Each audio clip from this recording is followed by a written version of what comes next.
នាងពលបាក់ដងខ្ញុំគ្នាទាំងចិត្តនៅចាំរត់ទាំងបាក់កម្មសូមលីទាំងចិត្តសងវេអំបោក្រពុំញ៉ាំនៅម៉ែក្មេងបារម្ភនឹកប្រពន្ធពេកពីបើបាច់ខ្លាចស្កាត់តាមរកលុយមានមិនគ្រប់ជីលើដំបូលតាំងស៊ី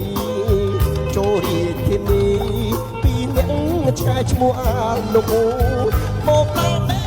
ឡានហេវបាយគោពួកគ្រូរូបខ្ញុំដើរឈប់ដើរឈ្មោះម៉ូតូដុកតាមបោកនឹងថ្លៃទៅដល់ផ្ទះជួលគេថាប្រពន្ធធំនៅ